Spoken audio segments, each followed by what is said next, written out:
riffs are too repetitive, the lyrics make no sense. All the songs are B-sides and the cover art's a mess. There's so much here to tear apart. Listen to it for a week, now that week has passed. It's Why I Hate This Album podcast with Tim and Garrett. Hello and welcome to another episode of Why I Hate This Album, the show where we pick a song or album, listen to it for an entire week straight, and come back here and tell you, the listener, whether or not we hate it and why. I am one of your hosts, Garrett Harvey. With me, as always, co-host extraordinaire, Marmaduke to my Babadook, Timothy Richardson. Babadook, how you doing, buddy? I have actually been having a really great week. Really great 2 weeks, actually. Elaborate. Well, I mean, as you know, I was out of town last week, and you know this, I always hate to come back and have like a bunch of catch-up work to do. It's really one of my least favorite things.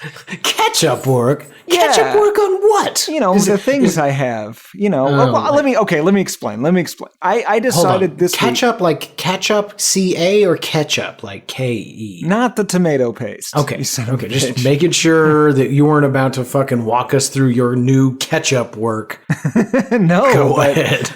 I just developed a new goal for 2026. I decided I hate having to come back and having a bunch of things to do, so I decided I'm going to get ahead of it. I'm going to have a nice, relaxing return to the, office and couch bed situation. So what I did, Garrett, the week before I left, I spent the entire week getting revenge on my enemies and friends alike. I took the detailed notes and Excel sheets I keep on all the, the slights, real and admittedly sometimes imagined, against me that I use for general revenge purposes, like a modern data-driven version of our greatest president, Richard M. Nixon's enemies list. And I used these to construct a model for everyone I know, mapping out their offenses per unit time over the past few years. Then, assuming a constant rate for each tracked individual, I calculated the area under the curve for the time period I was gone and used that to get proportional revenge against their interns and neighbors and that one Uber Eats guy that I'm pretty sure is helping himself to a few of my goddamn French fries. I think it saved everyone a lot of time and effort. It certainly saved me the stress of returning and having to immediately begin a series of investigations and constructing charts and such. So now I can just begin documenting everyone's behaviors and activities fresh and not worry about what they were up to last week. It's great. Oh, I feel good, Garrett. I feel real good. That's fucking ridiculous. Is that why a third of all of the food I bought before you left was pre-eaten? Well, okay. I'll admit that didn't make me feel great. None of this should make you feel good. Stop getting prevenge on people. Did you prevenge me? Aside from eating my food. If you haven't noticed yet, once you do, it will seem like revenge. But yes, I did. God damn it. Well, I look forward to discovering what you did to me proactively. I think that's just assault. Okay, anyway, great catching up with you, Tim. When not prevenging people, what song have we been listening to for an entire 2 weeks straight? I have been listening to the, for some reason, a single, You Make Me Feel Like It's Halloween by the shit rock band Muse, inexplicably released in August of 2022. Indeed, and Tim, after an entire week with Muse's You Make Me Feel Like It's Halloween. Do you hate this song? No, Garrett, I don't, but I do think it kind of sucks. This is several years ago. I would have absolutely hated this just for the sake of this. This should be way more fun than it is, and it's just not. This is the kind of thing you could really sink your teeth into. Yeah, and they just didn't. They just kind of half-assed it. What about you?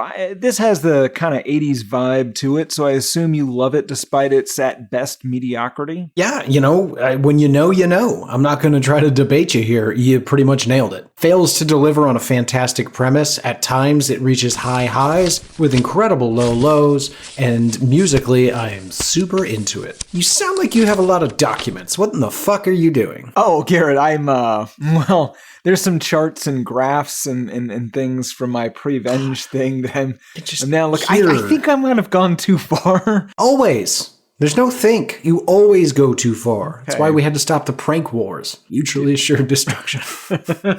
A handgun is not a prank. No. It is the reason we stopped doing the prank war. It's the end of prank wars is what it is. To be clear, I just wanted to stop doing the prank war. I never liked it. Nobody liked it.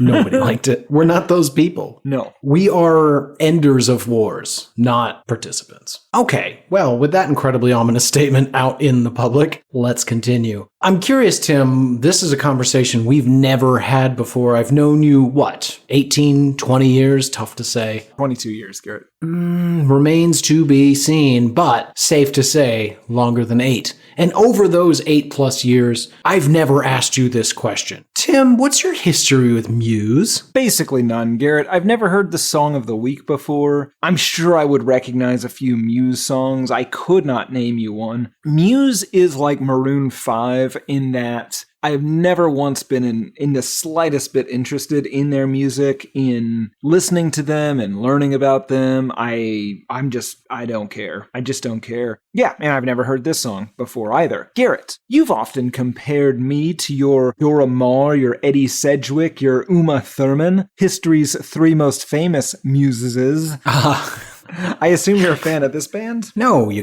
actually, so let's full disclosure. Muse for me falls under the category of most often I make this statement when a Muse song comes on. Oh, this is pretty good. How come I've never heard this before? Oh, give this a listen. Oh, I hate this. That's why. That's why I've never heard this before. All you have to do is keep listening a bit longer. But Apple Music insists that I love Muse. They do seem like the kind of band that would have a good 20-second intro to a song that sucks. Yes, I can't tell you how many times Muse has gotten me hyped up for a song only for it to hit the hook, and I'm like, oh, no, Muse. It feels like 2025 Black Keys. Oh, yeah, where you're just like, no, why did you had okay, all right, go do your thing. I swear to God, I can't even count how many times I've gone like, oh yeah, this is pretty good. Oh, no, what is this? Who got me? It's always Muse. It's always Muse. And I get it. By all accounts, we should like this band. You like Cage the Elephant. You do. You like Cage the Elephant. You like other bands like Muse. You like MGMT, kinda.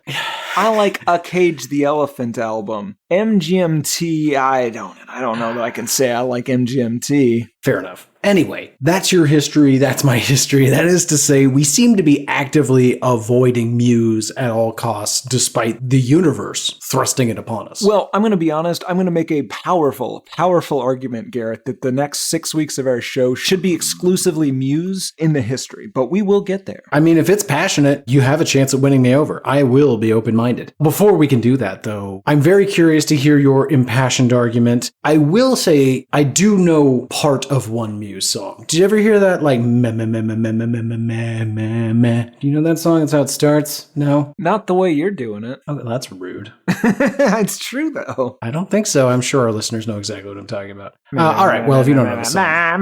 No, that's the one? Your ears are broken. Am I doing it?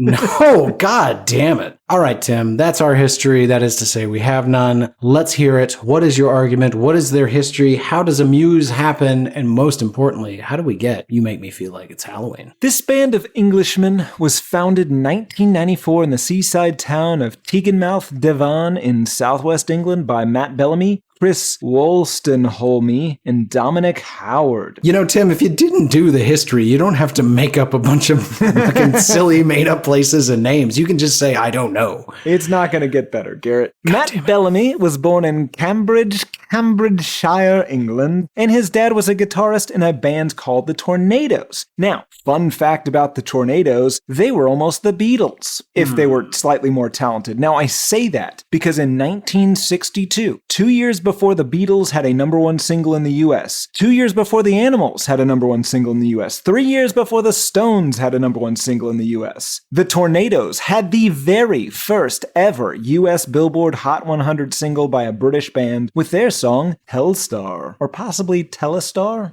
They were like legitimately the first #1 single of British Invasion was this man's dad, which is crazy. Couple other side notes for this. It was Margaret Thatcher's favorite song.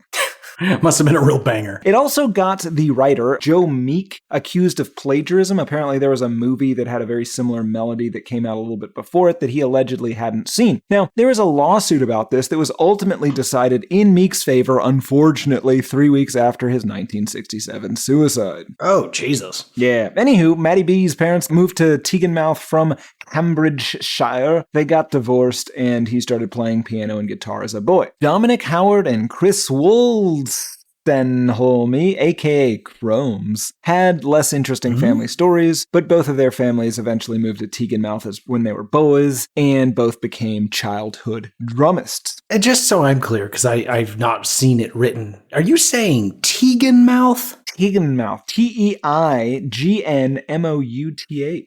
Teaganmouth. Huh. Teaganmouth. Listen, no notes, but just like, what? Yeah, they're dumb people. Dom was the drummer for Carnage Mayhem because, he's in middle school and that's what you name your band. And Matt joined that band. And then eventually everyone else, they played in this band for about 2 years and about everyone else left. And so they became the only two guys in this band. They recruited Chromes from the band Fixed Penalty, who said in a spirit of great sacrifice, he would become the bassist, which required him to start taking bass lessons because, he was a drummer and he'd never played bass before. Unclear why they didn't just get a guy that already knew how to play that particular instrument. In 1994, they became Gothic Plague. Then they changed that name to Rocket Baby Dolls, and then finally to Muse after winning their school's Battle of the Bands and realizing, this is real, Garrett. We gotta take this shit seriously. The explanation for the band name is that Matt had somehow summoned up this band, the way mediums could summon up inspirational spirits at times of emotional need. Also, it was short and would look good on a poster. That second one probably was the leader. Yeah. Now, during that Battle of the Bands, these guys, they're all 16 to 17 at this point. They destroyed their instruments. They didn't think that, they were going to do all that well, but somehow they won. So they got a grant from the Prince's Trust, which is a charity to help young people's confidence and motivation, helping mostly those at risk for homelessness, with disabilities, mental health problems, previous issues at school or with the law, etc., or people looking to get band equipment. Maybe they thought they had problems with the law because they did all that equipment smashing. Could be. They played around London and Manchester. They toured with something called Skunk Anansi. Interesting. I want to take a pause here, Tim. I want to say officially here the WIHTA stance. We're done with instrument smashing, right? Yeah, I think so. Yeah. I think anything... Well, small caveat. Okay. If you're doing a Kurt Cobain and diving headfirst into sharp, pointy drums, I'm on board with watching that. Okay, that's fair. But just smashing a guitar, yeah, that's an empty gesture at this point, right? Yeah, and it's been played out since like 1972. Don't care. Agreed. Okay. Yeah. So they started recording EPs and I guess self-releasing them. They released Muse in 1998 and Muscle Museum in 1999. Something in there got them on the emerging artist stage at Woodstock 99, aka Goodstock. Goodstock. Yeah. Then that got them a bunch of Big Apple showcases. They initially signed to Maverick Records and released their first album Showbiz, also in 1999. They released their second album Origin of Symmetry in 2001 to an insane 9 out of 10 review from NME that compared them to Kurt Cobain, Franz Kafka, Gustav Mahler, the Tiger Lilies, Arnold Schoenberg, and David Cronenberg. Now, this was not a Christgau review, but Jesus Christ. Yeah, I think that person was on acid or something. Yeah. It's a ridiculous list of people. Around this time, Matt Bellamy began delving into conspiracy theories. He began telling people that 9/11 was an inside job. He would later disown these well before COVID, allegedly, saying that everything is mostly just chaos, which is true. But I feel like it's going to become relevant for the Song of the Week because I feel like he's still got a little bit of that conspiracy within him. Oh, God. In 2002, they threatened Celine Dion with a lawsuit after she named her Vegas show Muse. Then they refused a pretty insulting $50,000 offer for the name, saying, "We don't want to turn up in the US with people thinking we're Celine Dion's backing band," which is totally fair. Yeah. In 2003, they released the album Absolution. Then they did the 2004 Glastonbury Festival, rocking out so incredibly hard that Dom Howard's father, who was in the audience, had a heart attack and died within 1 hour of the show. Good Lord. I know, right? How hard must they have rocked? Pretty goddamn hard. They released Black Holes and Revelations in 2006, and this is when they start just releasing exclusively concept albums, which is my pitch for us doing only albums by this band, because they get fucking nuts. This is an album about dystopia, political corruption, alien invasion, New World Order conspiracies, with some love songs. Okay.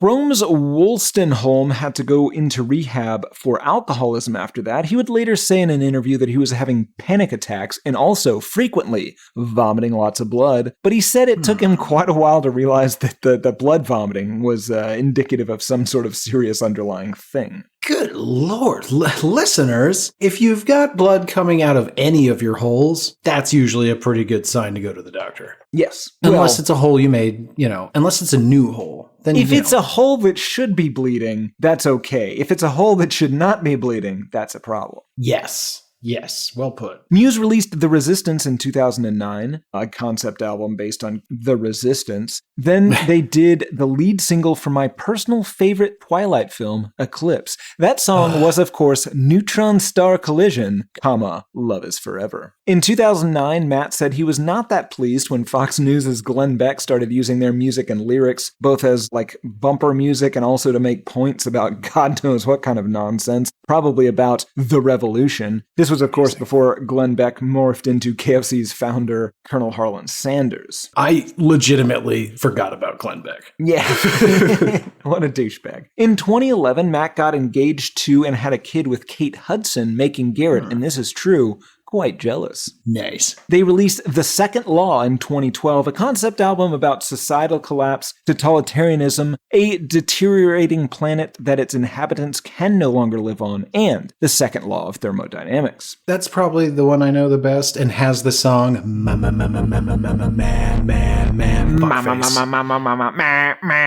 I doing it? Yeah, is this right? That is about right, yes. Oh, all right. The cover of that album features a genuinely great image from the Human Connectome project, which kind of makes me hate them. In 2015, they released the album Drones. This is, of course, a concept album about the dehumanization of modern warfare in the Obama administration's drone program, with a storyline about a soldier's defection. And again, at this point, I would like to propose all Muse all the time until we're done with it, because these sound all like just such fascinating disasters. I doubt it. I bet they're mostly just kind of mainstream, pop rock. They're delving a lot into, electronic dance rock at this point. Oh yeah, that's fair. That's a fair point. In 2017, Matt Bellamy founded a supergroup called the Jaded Hearts Club to do Beatles covers. Have you heard any of these? No, don't want to. No Nor interest. will I. Yeah. In 2018, they released the 80s synth thriller, Stranger Things, Back to the Future, and Teen Wolf-inspired album Simulation Theory. I don't think I've ever heard this. Yeah, I'm going to watch. I'm going to listen to this album. Yeah. Warner Records then asked for a greatest hits album from Muse, and instead of doing that, Muse decided to make an album that was, and I'm quoting here, a montage of all those types of genres we've touched in the past, and would feel like a greatest hits album, but of new songs. I kind of like Muse. Now, that's a terrible idea, and that album became 2022's Will of the People, featuring the song of the week, You Make Me Feel, You Make Me Feel, You Make Me Feel Like It's Halloween. Like it's Halloween. Yeah.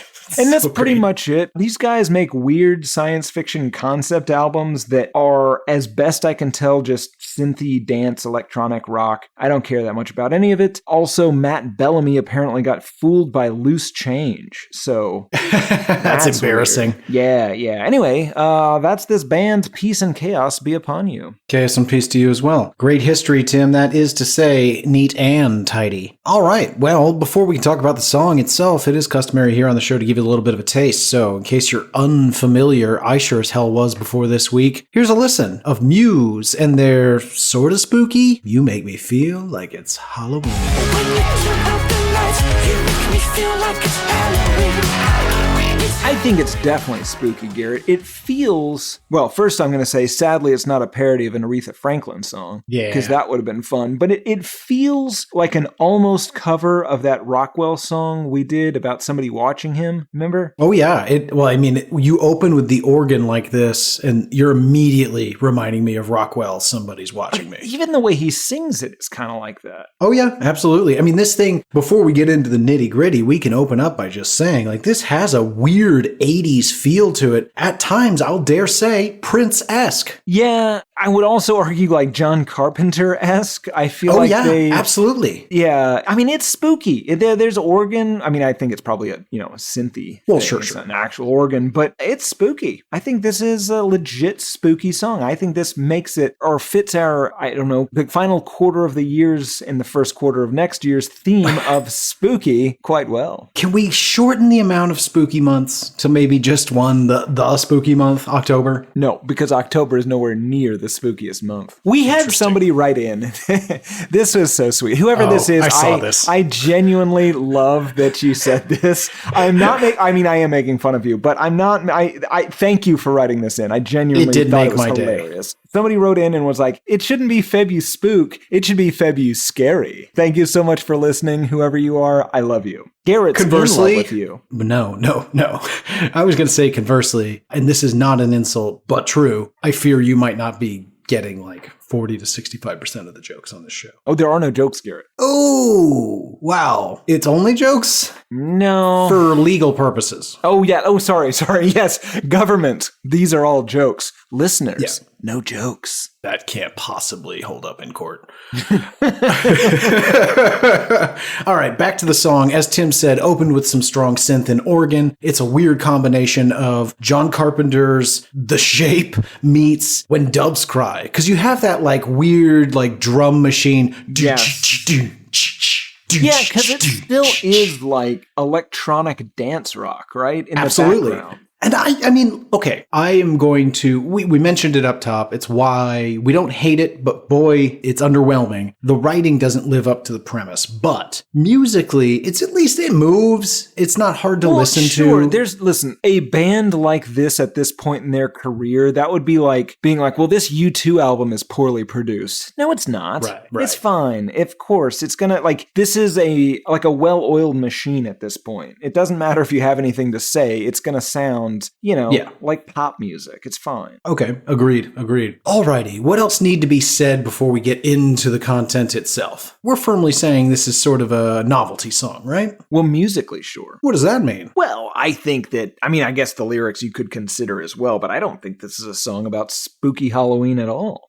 Okay, this will be interesting. Let's get into the song then. We open allegedly with Matt Bellamy saying the word Halloween twice, though I don't really hear it. And at this point, I was just like, ooh, did they sample Rockwell's Somebody's Watching Me, as Tim mentioned earlier? And then I looked it up and it was like, no, they sure didn't. They just made it legally distinct enough. Then we get to the first verse. You got me checking my mirror. You make me feel like I'm on the run. Where'd you hide the gun? The kitchen knife in your hand. Are you the poison? Are you the cure? I'm not so sure. Let's pause there. Immediately, Tim. I'm thinking Michael Myers play. It sounds like that. It definitely does. And you're right to think that. Here's where the research helps a little bit, because allegedly he had given it up by this point. But this guy loved conspiracy theories. He thought 9/11 was an inside job. And allegedly by the time COVID had come around, he'd hopped off the crazy train. Yes, exactly. But based on this song, for me, the lyrics make me think that he's talking about like the idea of lockdowns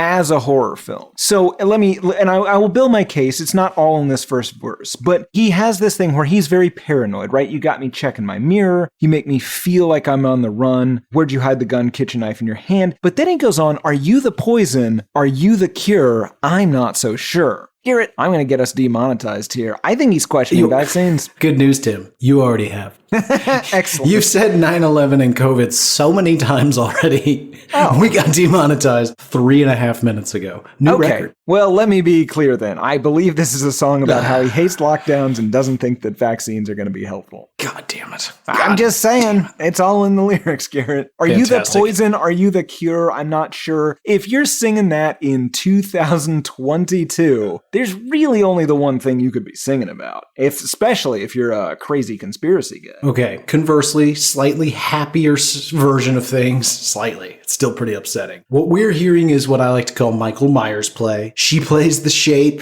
He's maybe Laurie Strode. He's hiding in a closet. She's like skulking around. They're both naked, obviously. Skulking around in the dark with a plastic knife. Just going shh, shh, shh.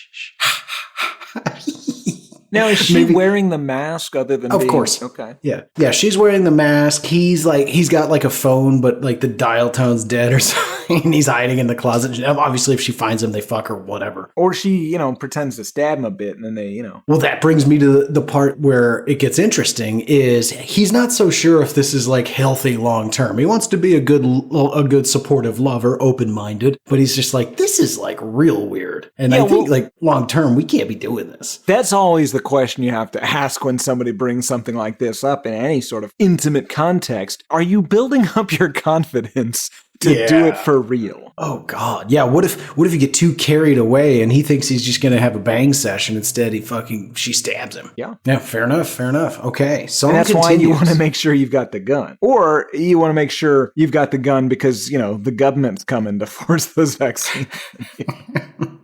Song continues. I'm shackled. There is no way out. I can't escape. When you turn out the lights, you make me feel like it's Halloween. It's Halloween. When you skulk around the house, you make me feel like it's Halloween. It's Halloween. So she could just be abusive. She could be like super into BTK play, or it could be that she kidnapped him one night after a one-night stand and now she won't let him leave. Yeah, she could be miserying him. But again, could be about lockdowns and maybe it's Halloween-esque because everyone's wearing those masks everywhere. God damn it. What am I going to go door to door and ask for Tootsie Rolls, you fucking weirdo? No. Just, don't sneeze on people is all we're shooting for. Yeah, not like now when you can sneeze on as many people as you want. It's encouraged. Over, Garrett. Yeah, well, we fixed it. We fixed germs, Tim. Go to your local salad bar. No sneeze guard. Don't need it. Tim, remember that time I sneezed right in your mouth? I do. There'd be no reason for you to freak out this time, because you'd be fine now. This story Garrett's telling me, I was helping him move, and we were moving his washer or dryer, I don't remember which. We were on each side of it. We had picked up this whole thing. And we were face to face while walking sideways carrying a washer or a dryer. It was quite heavy. It was something you couldn't just set down or drop. At which point he sneezed directly into my mouth, and I could do nothing about it because it would seriously injure the both of us if I attempted to make any sudden movements. So I had to just hold that in. Yeah, I had to just take it like a little bitch while we set the washer or dryer down wherever that went. So funny. I've never laughed so hard. Here's the thing. It was disgusting and I was furious, but at least at the time I had the presence of mind to just be like, this is real fucking funny. This is going to be a good story. Yeah. I mean, it's kind of like the time I was helping you move and you were like, you got it, right? And I responded no, and I didn't got it. And then I was crushed beneath a chest of drawers in the throat. I thought you had it. I did not have it. But we both had the presence of mind to have a good laugh. Yeah. Oh, God. The mouth sneeze was just beyond funny. Oh, my God. You cut me off from my friends. You cut me off from my family. I'm in misery. Every day I fall to my knees. I see the writing is on the wall. Now I'm in withdrawal. Government is locking him down in his house for COVID isolation, and he is cut off. He's in misery, and his drug dealer can't even come over, so he's in withdrawal. Interesting. Just put it in the mailbox, and I'll come get it. I promise I'll pay you later. I'm not doing this. Come on. The money's under the rock. This is not low-key, man.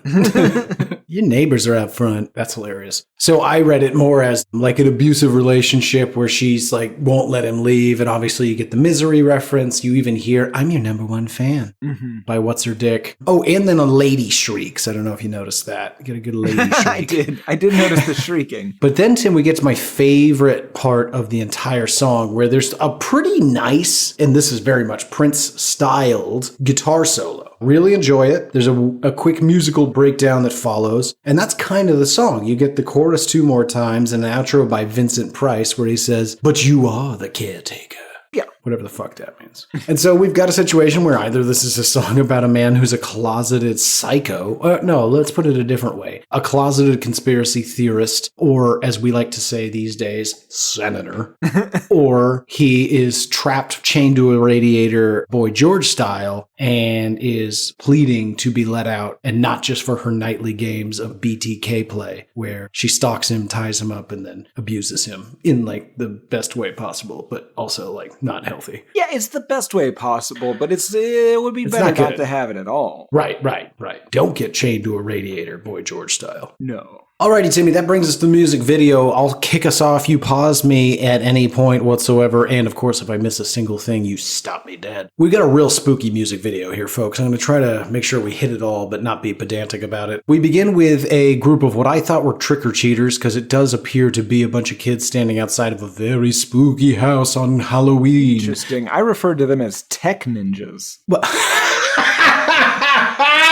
yes, they are tech ninjas. Abso-fucking-lutely they are. Now, let me bridge the gap. Initially, I thought they were children trick-or-treating. When they get up to the front door of the house, you realize that they're home intruders. But, as Tim so eloquently put it, these home intruders are unlike any you've ever seen before. They're wearing all black hoodies, and they have these silver reflective masks and LED lights that are on their palms like Iron Man. It's like no thief you've ever seen. And what did you call them again? Tech ninjas? That's right. Accurate. Okay. So the tech ninjas sneak into the house. They're there to do no good. When suddenly, it's a haunted house. All of the oil paintings on the wall begin to sing at them, and the halls magically turn into the Overlook Hotel. Yes. Yeah, I love the shining carpet. Earlier today I was wearing socks with this pattern, and we used to have that rug before, dogs ate it. Right. Dogs did eat it. I didn't know you had socks in the Overlook pattern. That's cool. Yeah. Alrighty. Music video continues. As I mentioned, the halls turn into the Overlook Hotel. One of the tech ninjas, great name, is snatched by what I called Darth Vader, but I don't think I'm right. It's some sort of evil black-clad man. Yeah, definitely. This is where I started to get more confused, Tim. Suddenly, one guy is chained to the floor, and there's like a giant stone wall in front of him that starts to bleed. Yeah, I mean...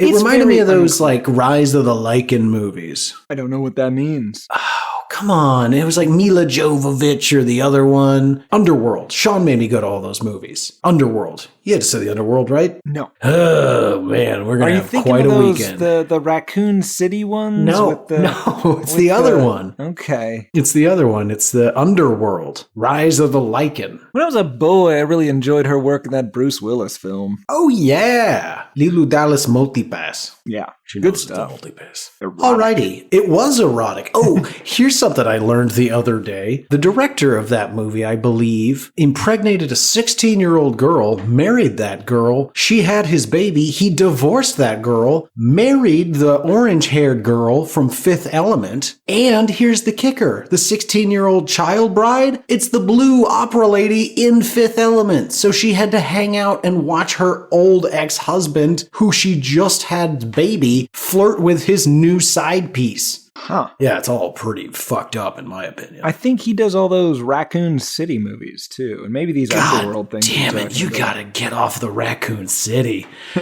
It's such a good name for a city. This city could be called Raccoon City, for the love of God. Yeah, it really could. Some sort of rat war with raccoons is happening in the park right near us. Okay, back to the music video. As I mentioned, there's some sort of Rise of the Lycan. Tim thinks it's Raccoon City. We'll check it out later. Gino, make a note. Is it Raccoon City or Rise of the Lycan? No, Lycan with an L. God, he is definitely not Riken. I don't even know what that would be. Jesus. Fucking fascist. Anyway, now we're back to the hallway of the Overlook. Oh, right. Can't miss this. So after the bleeding wall, then we see a guy who's stuck in a room of mirrors, and he seems to like punch his way out of the room of mirrors. But, and you help me here, does he emerge from a matrix? I think so. Yeah. Okay. Okay. I mean, there's a ton. Like, we're missing, like, there's the car from Christine, the penguin from Misery. That's what that was from. I was like, what's this fucking wooden penguin from? Yeah. There's a Shining Blood elevator. I don't know if we're there yet. We're not there yet. Yeah, okay. Okay, so now we're back in the hallway of the Overlook after the guy seemingly goes like, he breaks a mirror, but then as he crawls through, it kind of looks like he's coming out of the Matrix, aka those green screens that were oh so popular in the late 90s. The hallway spins and we're doing some Inception type wall and ceiling crawling. Then we get a quick trip out to the hedge maze where we see a dude sucked into the hedge maze, which is pretty solid. Then it's back into the hotel/house, and we see that it's now suddenly full of spooky red balloons a la It and or Pennywise. And there's also some yellow, like, raincoats at that point, maybe? There are, yes. Quick trip down the hall to arrive at the elevator that, of course, opens and it releases a torrent of digital blood. Yes. I will say, Dr. Sleep did the digital blood, and it looked good. Yeah, Dr. Sleep was much better than it had any right to be. Both the book and the book and movie. Yeah. So the torrent of blood pushes a tech ninja out of a window where he falls out onto the concrete. When he gets up,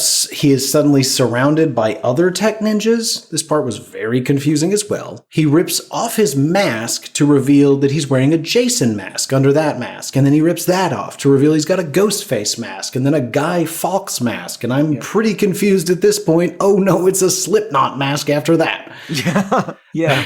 Yikes. All of the other tech ninjas around him also are ripping off masks until suddenly they're consumed in a swarm of masks. The intruders swarm the center tech ninja. Love that name, by the way. Well done. We pull back and transition through a set of security cameras. Welcome back to the green screen to see that there's been some dude monitoring all of this the whole time on his little bank of camera screens. And there's like a bunch of body parts and heads. Maybe it's a Saw reference. I thought it was more of a Cabin in the Woods thing, but it could be a Saw. I don't know. Yeah, in any event, we end on a very confusing note. It looks a little like Saw, but also Cabin in the Woods, and we see that there's a gentleman that has chains and or cables running to his wheelchair, and I'm confused. Yeah, unclear how any of this is COVID related, but it must be. The song is.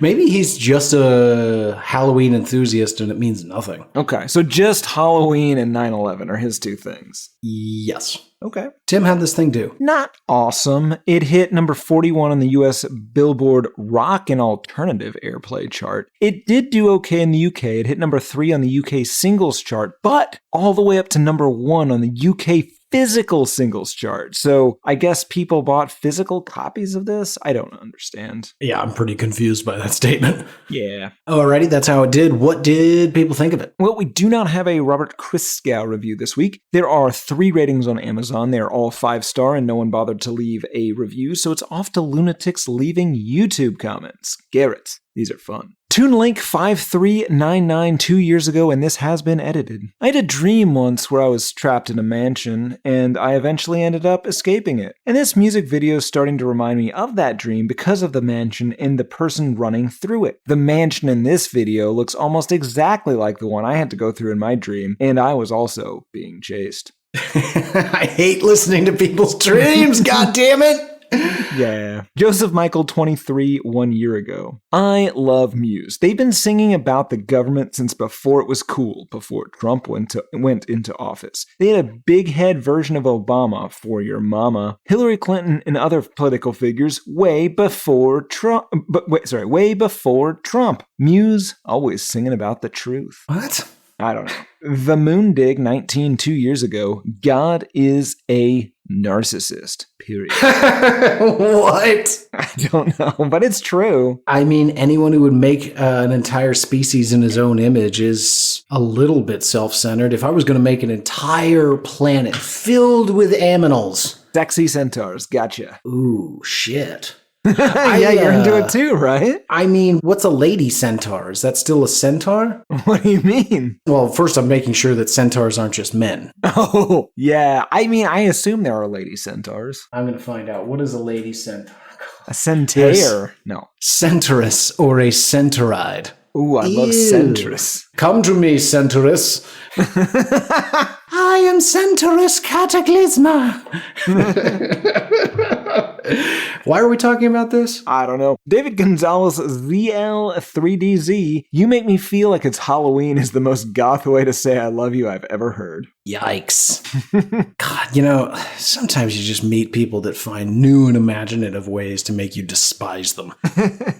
Well, I've got another one of those for you. This is J.G. Decario 1 from 3 years ago. Heaven and hell are real. Admit that you are a sinner in need of a savior. Admit your sins and ask Jesus Christ for forgiveness. For the sins that you know of and the sins that you don't. If we confess our sins, he is faithful and just and will forgive our sins and purify us from all unrighteousness. It goes on like that with a bunch of Bible verses. Just imagine being that terrified in day-to-day life that you're just like, you know what the real scourge in American society is today? Not enough Christianity. Well, sure, but put a more stupid way. Halloween. The devil in general. Well, when all those sinners dress up and they're influenced by Satan to do horrid things. You mean when children come from house to house, introduce themselves to strangers and ask and trust that they give them safe candy? Seems like the most wholesome, community-oriented thing you could possibly do. Yes, absolutely. But Satan likes it. Yeah. A-Sign 5567, 5 months ago. This is the last one here. 2 years ago, when this music got released, I was doing my mandatory army service. In the first 2 months of mandatory army, they send you to a camp. You have nothing, literally nothing. Just work, eat, sleep. Sleep was the only joy of my life. 0 dopamine in my body. After 2 months, when I came Untrue.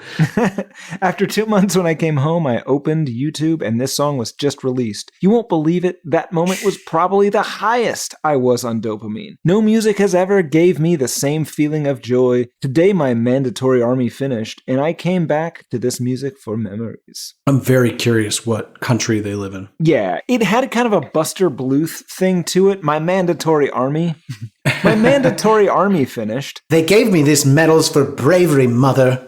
I got them in army. God, I fucking love that show, but I'll probably never see it again. Yeah, well, the first bit was good, and then that was our first Mitch indication. Hurwitz broke himself. Yeah, one of our first indications that maybe not everything needs to be brought back. Yeah, that was maybe the one that hurt the most. Although I've heard, and I've never watched it, but I've heard that they recut it to make it a normal person show. And when you do that, you're like, oh, this is fun. Yeah, but it's Arrested Development. Oh, yeah, no, I'll never even watch the first 3 seasons that I adored. Okay, great reviews, Tim. That is to say, they're over. That brings us to final thoughts. Who's this for? This is for people who have literally nothing else good in their lives due to mandatory army. I'm going to say middle school dances. Yes. Yeah. I feel like you could develop a pretty good dance to this to woo your middle school love. If you are also in middle school, to be very clear. Yeah, that's super important. I mean, kind of goes without saying, but It sometimes doesn't, because you told me about that guy that directed that lady in that movie.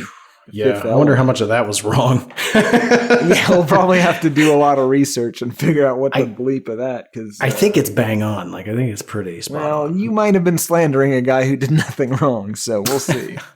We'll see. We'll see. Listeners, write in. Did I slander that man? Okay, Tim, any other general thoughts? We've been all the way through it. Did you enjoy yourself? Was this fun for you? I enjoyed the music video. I think that was entertaining. I enjoyed learning about these Englishmen and their weird places of origin. Then let's ask it, goddammit. Tim, do you hate this song? No. The music video did a lot of the heavy lifting for me, to be honest. And the conspiracy theories. I enjoyed this guy being a weirdo. But no, I mean, it's fine. It's Halloween. It is very, I don't know. Safe. Yeah, it's very safe. Yeah, it's fine. It's just fine. What about you, Garrett? Did you somehow get there? Do you hate this? No. But I will ask a couple of interesting questions that are not traditional for the show. Let's have a bit of a bake-off here, Tim. First, and really listen to the words I choose, because I'm going to ask very similar questions with slightly different meanings. Which is the better song? Muse's You Make Me Feel Like It's Halloween, or There's a Monster on My Street by Mr. Willard Smith? Nightmare on My Street, I apologize. There's a big socio-political point to this song, whereas that one's just fun. So I'm going to say that one. You think that one's the better song? Is it the better song? I enjoy this. Like I said, listen to what I'm asking. Which one's better? I mean, this one's probably better. Okay. Which one do you enjoy more? Well, the Willard Smith one. Got it. Yeah, I think I do too. Okay. But I do think that one also had the same problem where it just did not do enough with the premise. It was far more boring than it should have been. In their defense, though, everything they did was completely illegal. That's true. Like, they didn't tiptoe around it. Like, they directly just ripped off Nightmare on Elm Street after Nightmare on Elm Street was like, no, we're good, thank you. God, that was funny. Yeah, I absolutely love when bands make, like, theme songs for things that don't want them on the assumption that once it gets heard, people are going to be like, yes, opening credits. And then everyone's just like, nah. That's not very good. Pretty wild how often it happens. Who knew, right? That brings us to listener mail, Tim. You want to go first or you want me to? Well, I would love it if you went first this week, Garrett. Okay, I have two. The first one is titled A Benjamin Franklin Approved Email from Zach. Zach writes, Good night, Timmy Two Shoes and Big Money G. I come with many correspondences. Correspondi. Well done. Where were you the first weekend in May? Nashville? It had been brought to my attention that there was a cowboy congregation in Nashville the first weekend in May. There have been many reports of a man with no discernible facial features being seen shouting about pirates, but this man is still at large. Pause right there, Tim. Anything you want to confess? Nope. Also, I don't know why he wouldn't be still at large. That's not a crime. That's fair. Okay. I have spoken with many horse experts and wanted to relay some good news. Number 1, horse teeth are large, and a normal human head. Jesus. And a normal human head should not be able to fit a horse tooth in their mouth. Not even one? I don't know about that. Number 2. I can get one. Let's get a horse tooth and see. Let's get some horse teeth. Well, let's get a few in case you can get more than one. Okay. You'll never know if we don't try. Yeah, absolutely. Feel foolish if you were like, I got so much space. It's borderline Teddy. Number 2, one individual actually rewards their horse for a hard life every Sunday with a nice Guinness. The horse likes it. Sounds like that man's getting his horse drunk. Email continues. The maniac Corey Feldman recently did a song with the band Foxy Shazam titled You Know My Name, and they did a music video. Really good song and recommendation for your little pod. Seems rude. He's also a dancing menace, and I hope he wins Dancing with the Stars season 34. Oh, this is an old email. Although I do like the phrase, he's also a dancing menace. Yeah. He sure is. Goddamn. Now, does that mean he is menacing people with his dancing, or like he's a menace to dance? Yeah, there's a lot of. I think he is menacing people with his dance, based on what I've seen. Yeah, but he also is a menace to. It probably works in any way you want to take it. Email continues. I can confirm Cobra Starship is in fact absolute garbage, steamy shit. Not shit that resembles Hot Snakes in any form. Their first single, Snakes on a Plane, Bring It, which is from Big G's second favorite Kenan Thompson movie, Snakes on a Plane, would make a great Prepisode. You should do a movie episode on that movie as well. No, what we should do is a goddamn movie episode on fucking Wild Hogs. Yeah, we could do Wild Hogs. You keep saying that, but then when I say, what are we doing this week, you say, not Wild Hogs. Well, in my defense, it doesn't come up in the hopper. That's true. I am beholden to the hopper. I feel like you've overridden it many times. Well, I didn't like those options, Garrett. God damn it. Wild Hogs. All right, email continues. The album Viva La Cobra would also make a great full-length episode. It is, quote, Beck approved. I don't know what that means. It means it's dumb. All right, email continues. Someone will call, quote, Del Slow on his way to buy a Honda Del Sol in 2009, purchased only by the night by rocking band Kings of Leon because he really liked the hit song Use Somebody. The previous owner generously left a copy in the CD player, so now my boy has 2 copies and he doesn't really enjoy the album. I have entrusted the Dutch to deliver the goods so that Timmy doesn't have to steal while G is asleep. Early gift for the spooky season. Happy Spook-tember. I must rest my fingers. They are tired from typing this letter. Make sure you rub each other on the nose with love before bed tonight. Oh, I love that. No, don't touch my fucking face, especially right now. I look like I don't have a broken face, but I do. That's true. I haven't mentioned it yet. Your face has visually healed quite a bit, but I see you screaming quite a bit whenever it gets bumped or anything. Yeah, I forget that it's fucked up because it doesn't hurt continuously because it looks so good. Right. Okay. Then I'll go and blow my nose aggressively and cry. Okay. Tim, that's my email. What about you? Well, Garrett, I've got an email from Pete the Heat Man Chill. He says, My dear boys, I sincerely apologize for my late response. I am just returning home from a long hospitalization due to bone spurs, which, according to my doctors, quote, dislocated and mysteriously ended up in my perineum. I have never seen doctors so confused in my life. My groin was so red and angry. I've been walking like a cowboy for 2.5 weeks straight, something that furthered my already staggering respect for the cowboy organization. So this guy's running around holding his taint screaming, my bone spurs. Yes. Just to be clear. Yes, Pete the Heat, yes. Anyways, I'm home now and back to the shop, hoping my two favorite boys haven't forgotten about these hot deals I previously offered. He not the hot deals guy. He wrote in about wanting us to buy his mattresses earlier. Believe you me, I have been mulling this over for quite some time. You can only do so much when you're stuck in a hospital bed, legs splayed wide open, looking like a bullfrog on church Sundays for days on end.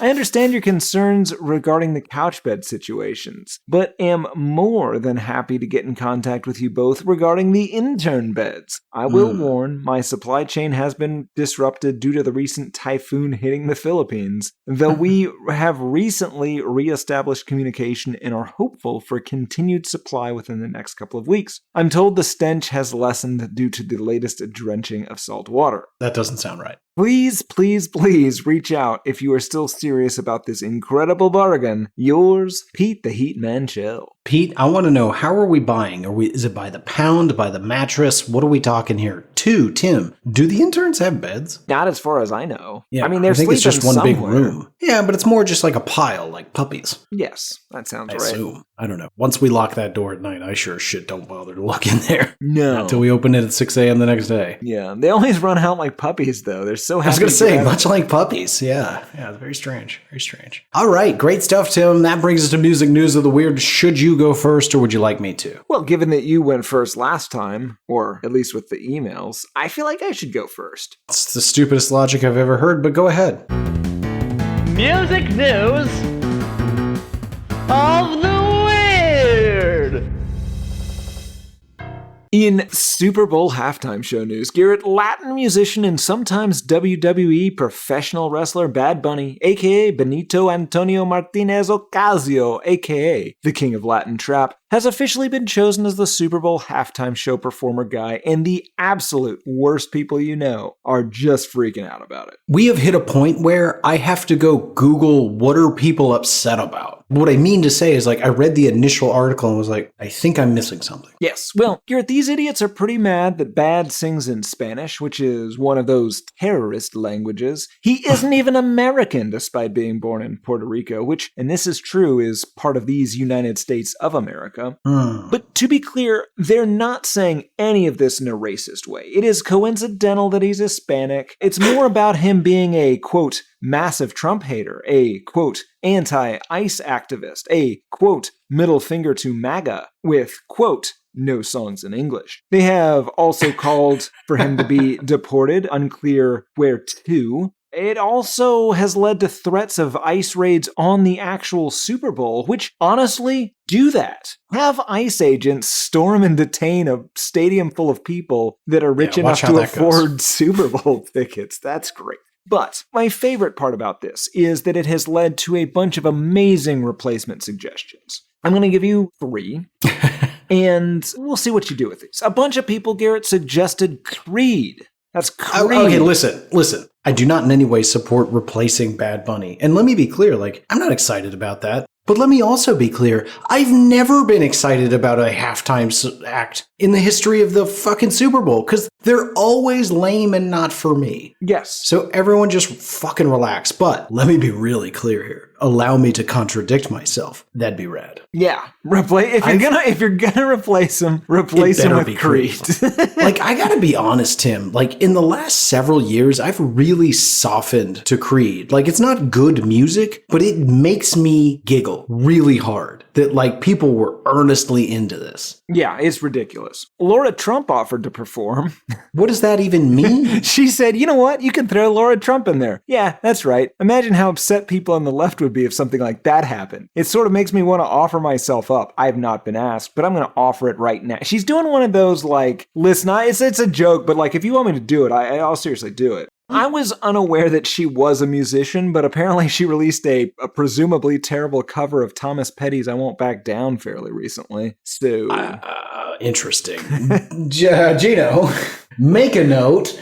But also, I say, great, let's do that. Let's cancel this multi-million album selling artist and let's replace him with this lady. Yes. And go ahead, lady. You're responsible for putting together your live show. Go right ahead. Danica Patrick said... Wait, what? I don't have any problem with somebody performing at halftime that is not from the United States. Although Bad Bunny is technically a citizen because he was born in Puerto Rico. He wasn't necessarily born in America, though. But I don't care where you're actually born. What I care about is that I can sing along to the music. His music is almost nothing in English. I don't think it will be much fun. I don't think it will be as uniting. What I would hate to see is that it would divide us again in yet another way. She went on to suggest, along with Mike Johnson, Lee Greenwood. That's the... Who's Mike Johnson? He's the Speaker of the House. Oh, I keep thinking, like, okay, you've gotten me twice now. First, you were like, Danica Patrick. I'm like, well, that's a race car driver. That's not going to be a great show. And turns out she also was saying something. Then you said Mike Johnson, and I was like, well, he should definitely perform. Let's do that. But it turns out he's just he's also weighing in. Sorry, who did they suggest? Lee Greenwood, and I'll gladly stand up next to you and defend her still today. Is he 300? Are they going to have to, like, animate his corpse? Are we doing Weekend at Bernie's halftime edition? What are we talking about? He is 83, and he is super excited about the opportunity. I read an op-ed that he wrote defending why he should get to do it. Good God. And again, I say, 100%. Cancel it and get this old fuck. Watch what happens. Yes. Now, sadly, we can never do an episode on that asshole because of David Cross completely eviscerating him. But, yeah, absolutely. What if he fronted Creed? Is that a thing we can have? And maybe Laura Trump is doing backing vocals. Turning Point USA is holding a competing halftime show with promises of 3 things, Garrett. Americana, worship, and anything in English. But again, not racist and not Christian nationalists.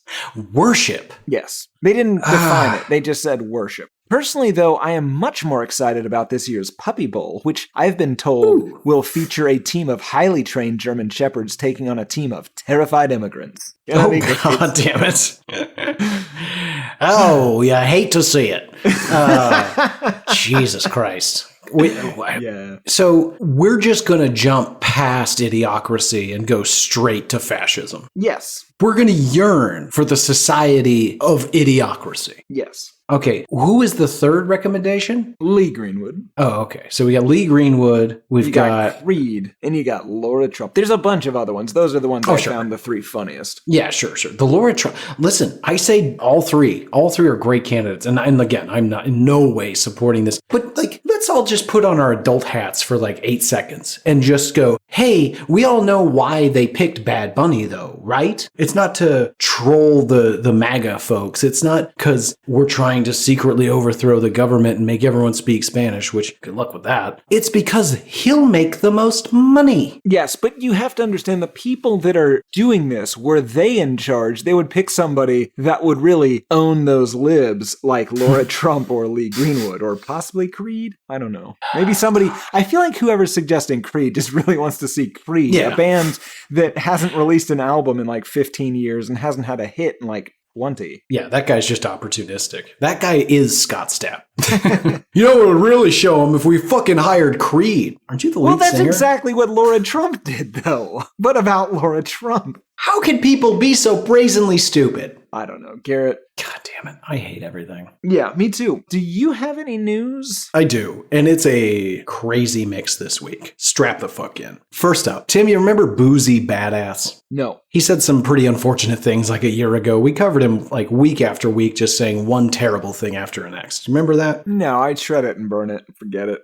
Fair enough. Well, our listeners, of course, will. But I'm here today to applaud Mr. Booze, or Mr. Badaz, as it might be. He was spotted over the weekend in a I'll just say it, confounding video in which he appeared to be performing a pretty aggressive rap show at what was only best described as a funeral procession in Detroit.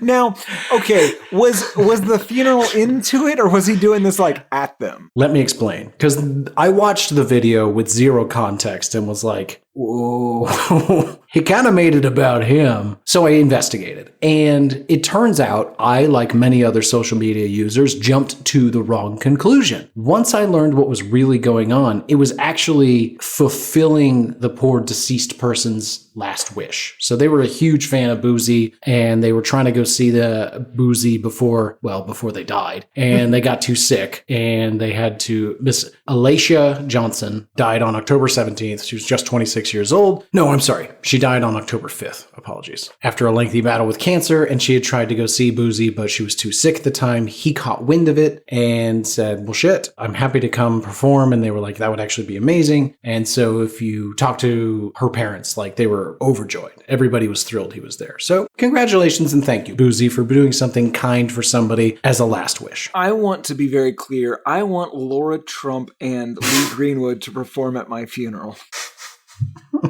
I want what's-his-face, the Eagle Soar guy. Oh, God, yeah, John Ashcroft. He's dead, right? No. But that would be my second. I'm haunting a mansion in New Jersey. John Ashcroft. God. Yeah, that'd be amazing. Let the eagle soar. I saw it live, man. Yeah, you did. You saw it live and completely unexpectedly. No, I knew what I was going to. Oh, I demanded my father bring me. Oh, I see. Or I guess I demanded he go with me. That makes more sense. Yeah. Fascinating. Known knowns, known unknowns, and now a little ditty by Mr. Conway Twitty. Wow. Yikes. Tim, what other news you got? Garrett, in I hope they wear their masks to court news, Slipknot really wants the Slipknot.com domain name. The Slipknot.com domain unfortunately has been owned by some rando since it was registered in 2001, although that was 2 years after the debut album we listened to way back in 2018, which is forcing this pack of crow tasters to use Slipknot1.com, which is fucking terrible. But Garrett, Slipknot has had enough. They want to be Slipknot, not Slipknot1. It's unclear why they think they can do this, but they have filed a lawsuit in Virginia to get the domain name, and they're arguing that somebody is just using that domain to profit from the band's good name, which is stupid, because you gotta, listen, that was a huge thing in the, late 90s, early 2000s, the people that would just buy up, domains and then sell them to people that didn't think of it first. But they might have a point, because allegedly the domain has a pay-per-click link for concert tickets, VIP packages, Slipknot merchandise, and allegedly counterfeit merchandise. Also, the registrant of Slipknot.com is just a post office in the Cayman Islands, and it is called Slipknot Online Services Limited. But I would still argue, fucking tough luck, Slipknot. You get to be Slipknot1.com. Pay up, bitch. You guys have so much money. Yeah, and you should have none. If you own Slipknot.com and you are a fan page or you're selling completely licensed merch, go fuck yourself, Slipknot1. But if you're selling knockoff shit or pretending like you're the band, you don't have much of a case and you're going to lose. I feel like you should have that domain and, it be something whatever Slipknot would hate the most for that domain to be, that's what you make it. Anyway, Garrett, that's my Slipknot news. What Slipknot news do you have? What do you? I, of course, have no Slipknot news, you asshole. Have you been following, Tim, the mysterious case of the dismembered girl rotting in a Tesla? Yes, this is with our good buddy from Houston. Yeah, David, or as I like to say, DeForvid, because it spells his stupid stage name, D4VD. Yeah. DeForvid. Anyway. For folks that aren't familiar, a Tesla registered to very popular singer DeForvid, a popular singer with millions of streams, is under a police microscope after a body was found inside the vehicle at a Hollywood tow yard. The person inside the car has been identified as Miss Celeste Rivas, the 15-year-old girl and former girlfriend of DeForvid. Ew, and he's 15 too, right? No, he's considerably older. Ah. The day after a body was found in his car in Hollywood, singer DeForvid was still belting out his TikTok hit, Romantic Homicide, a brooding breakup song about, quote, killing an ex-girlfriend with no regret. to a sold-out crowd in Minneapolis. Now, of course, days later, the tour was canceled and all of his deals were canceled because clearly, and this is just a rumor, we are not saying this, but people are saying this guy killed his girlfriend. Jesus Christ. Allegedly from other people. We're saying he didn't do it. Yeah. Well, we're saying it's irresponsible to say something like that. We're not taking either. So I don't want to be sued by her family either. Right. Yeah. We're not saying anything. We are merely reporting that several people online are saying this guy clearly killed his girlfriend. It's what other people are saying. I think we've made that clear. Okay. We'll continue to update everybody on this case, but what's shocking to me is that as of the recording of this episode, I'm going to break the fourth wall here. Is that third wall? The audio wall? Anyway, I'm going to peek behind the curtain. It's currently October 21st, and according to police, he is not formally a suspect as of today. Oh, I bet that changes. Really? Come on. We need to stop watching this fucking Jim Carrey movie. It's so fucking addictive. Tim, what other news do you have? In additional legal news, Kimothy Kardashian and Christopher Jenner are suing Ray J for defamation. Apparently in September, he went around on a live stream with what he claims is millions of people watching. That doesn't sound right, but whatever. He allegedly falsely stated that there was a federal racketeering investigation investigating various Kardashians, which is, as far as I know, untrue. Their lawyer said that his public statements are blatantly false. There is no federal investigation. No law enforcement agency has initiated any criminal proceedings or investigations related to racketeering charges, and there's no credible evidence. Apparently, they are claiming that Ray J has just been basically harassing and trying to defame them for approximately 2 decades and has been doing essentially this, but kind of on the down low for, again, like 20 years. That being said, Garrett, he did hit it first, and no one can take that away from him. Goddamn right he did. Yeah. I hit it. It's a great song. I hit it first. It's the pause. The pause between great and song that just came out of your mouth belied so much conviction that I am concerned for your health. I'm all for a good bit, a goof 'em up, if you will, but what you just said sounded so sincere, I am alarmed. Yeah, that was a good pause too. Garrett, what other news do you have? Tim, you remember our old buddy Blueface? Oh, I love Blueface. Love him and Blurryface. Sure. Weird. Anyway, Blueface is about to finally make his return to society. I call them the B-Face brothers.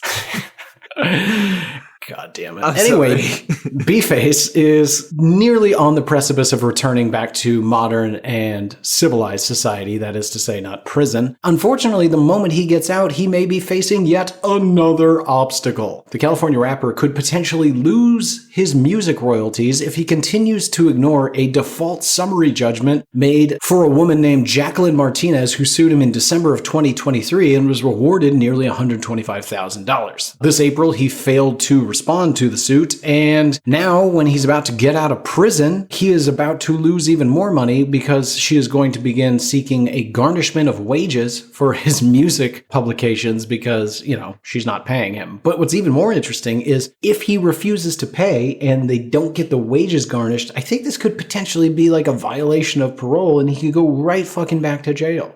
Or potentially the interest can compound on the judgment and it can quickly go from $125K to $129K to $350, and then suddenly it's $1 million. Well, I hope she gets $1 million out of him and he ends up back in prison. Yeah, he's not a great guy, from what allegedly. Yeah, you and I never met him. Tim, what other news you got? I have no more news. Alrighty, in my last news story, which is gonna be troubling. Tim, you remember Lost Prophets singer Ian Watkins? Remember that guy? I do. Yeah, well, for our listeners who hopefully don't recall Lost Prophets singer Ian Watkins, he was the lead singer who went to prison, after he was given a 29-year jail sentence after being convicted of a string of heinous sexual offenses that I am not going to repeat here on the show. Needless to say, they are as bad as I have ever read. He was, of course, sentenced to the HMP Wakefield, West Yorkshire prison, aka Monster Mansion. Tim, I feel like this is some sort of Muse thing. Is this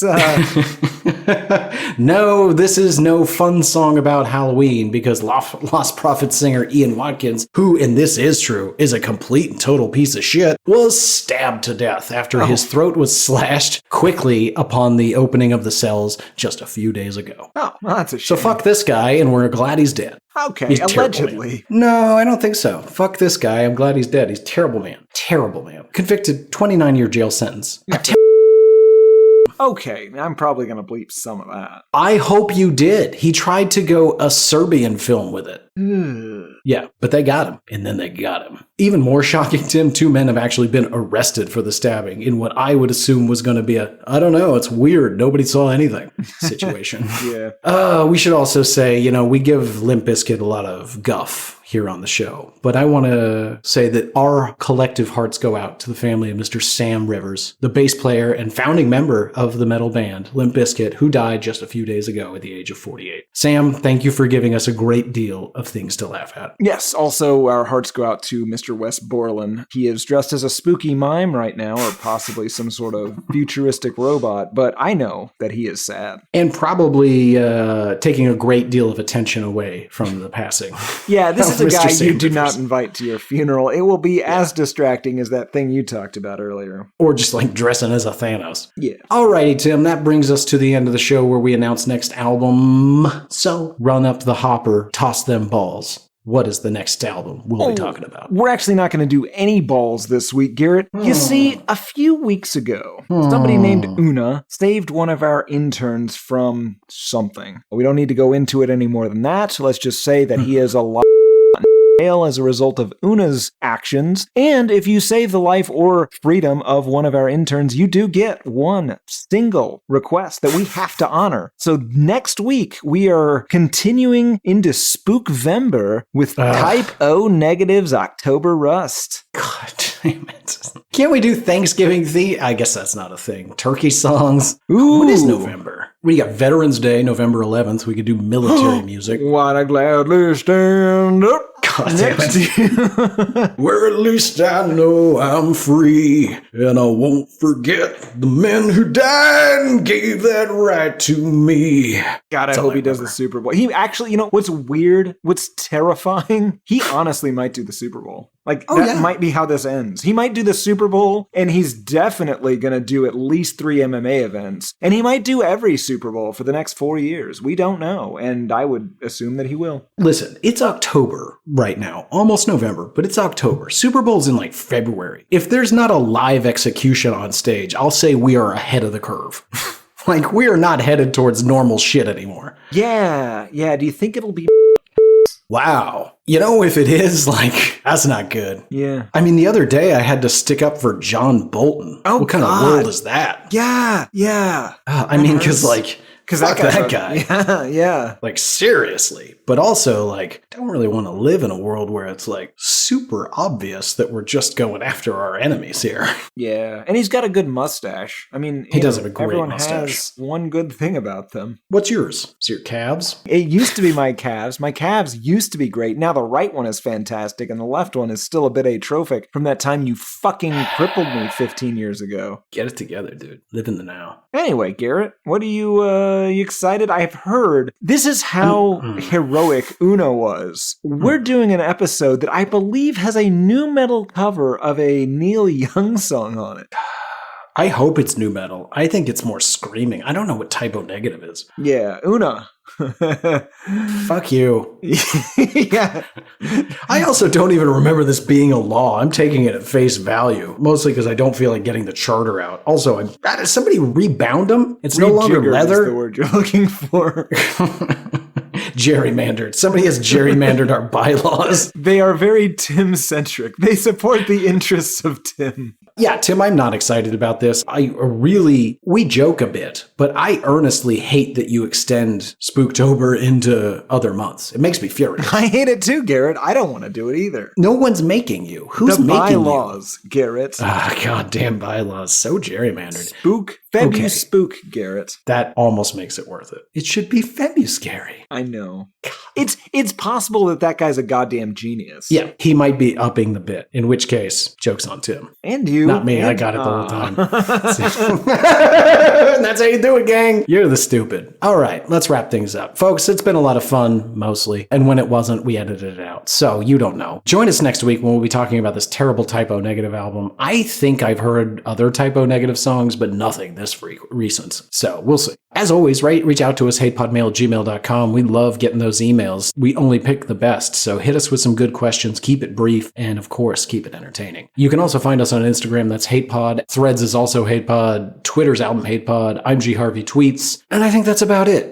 Write in, rate, review, subscribe. Actually, the most important thing you can do is just turn to a good friend and say, hey, you like things that don't suck. Put this in your fucking face. But, have them start around episode 30 or so. They're pretty bad in the early years. Okay, but for this week, that's going to do it. I've been one of your hosts, Garrett Harvey. I have been the other, Timothy P. Richardson. And on January 21st, 2015, Garrett P. Harvey said, sew a bird to that scalp and call it a day. I was looking at Nick Cage in that movie where you can see 30 seconds into the future. That's a stupid movie. Nick of Time? No, Out of Time. Nick of Time would have been a great title for that. Yeah, it really would have been.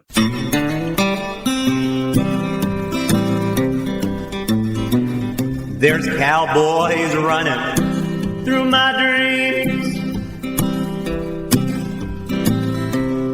Nothing's quite the way it seems. I joined the Navy, got kicked out in a week. My facial features aren't distinct.